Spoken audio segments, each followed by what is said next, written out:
All right, so this is take two because I just filmed this for 10 minutes and found out that there was no volume on it. So that's cool. All right, so this upcoming project that we got is for a server room. So the current owner has indoor air handlers similar to what you see here on top. What do we got? 1, 2, and 3. And they also have a dry cooler down here. Yep.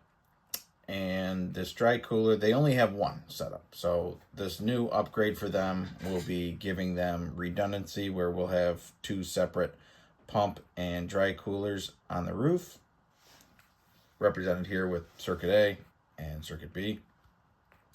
So the owner is very much looking forward to this upgrade where they'll be able to have new indoor units and outdoor units, but also having redundancy for once. So in typical projects, I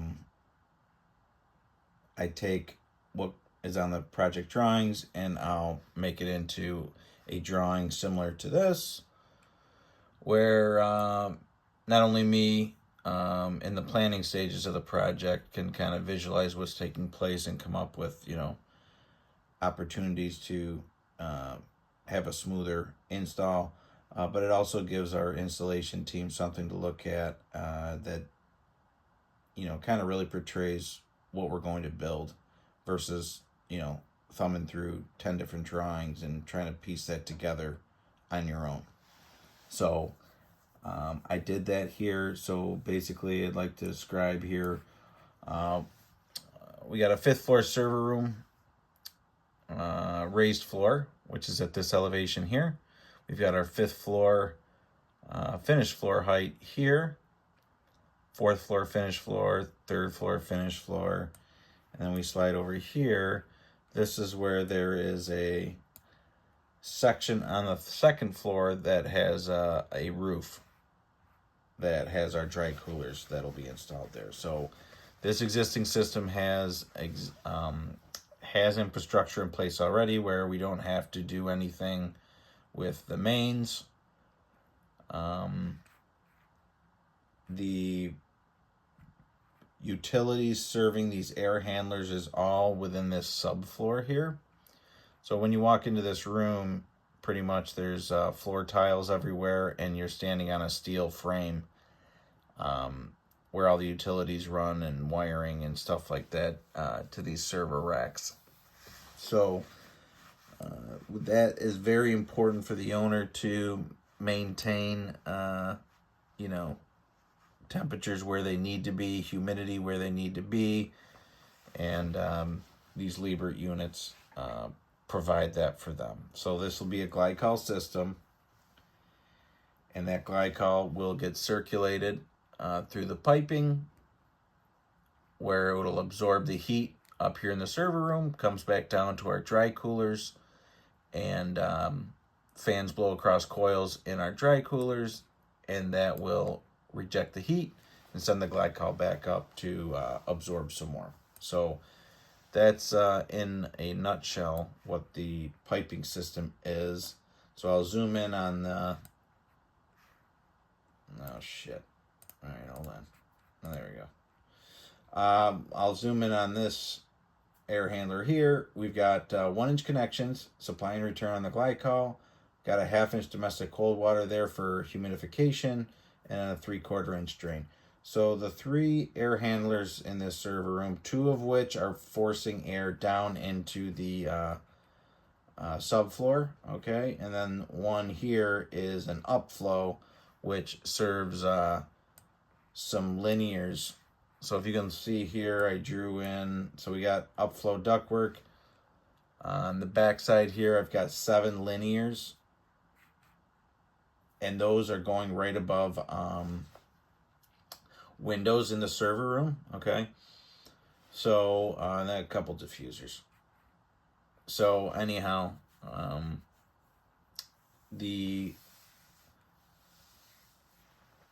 this air in the subfloor is getting pushed.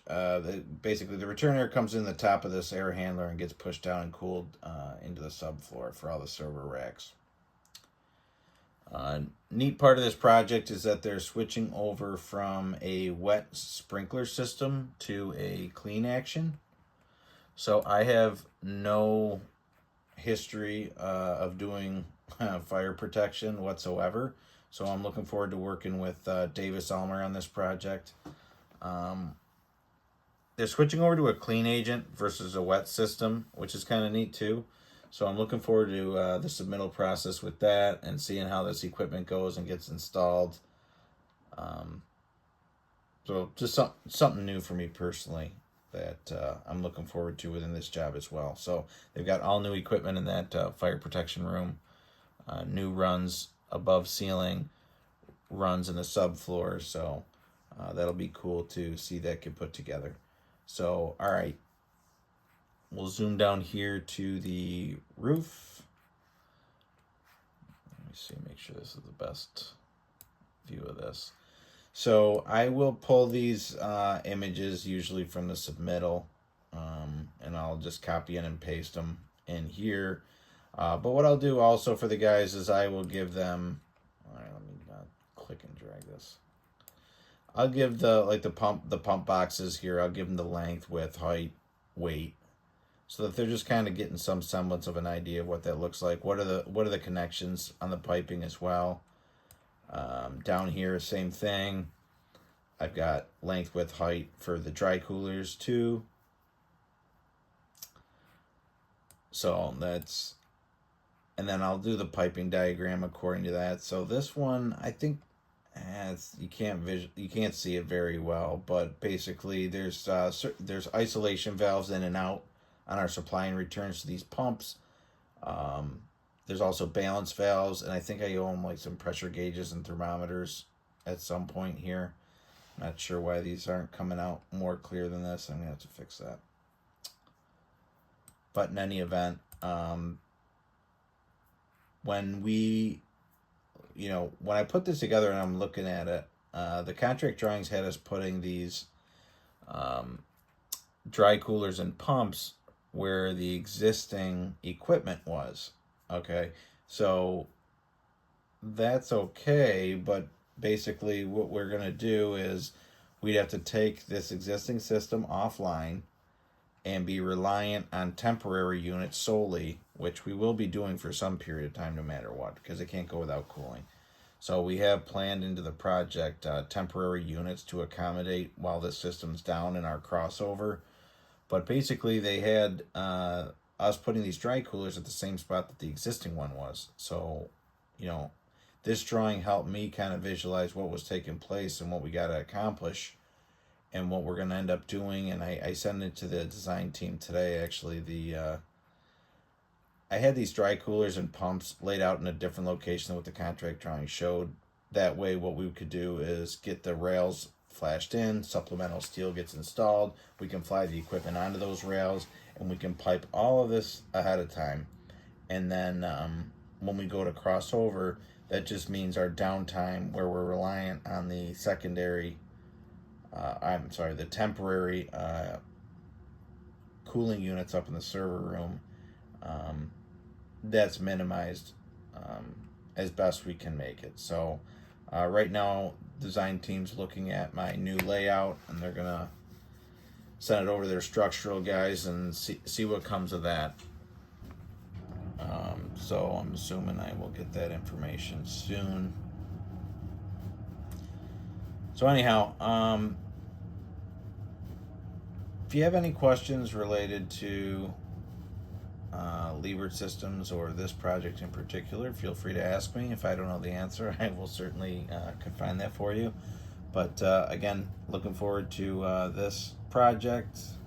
I will upload pictures on my LinkedIn as we get equipment installed, the crane gets going, and as the sprinkler system gets installed, so you can follow along as well. I appreciate you watching. Thank you.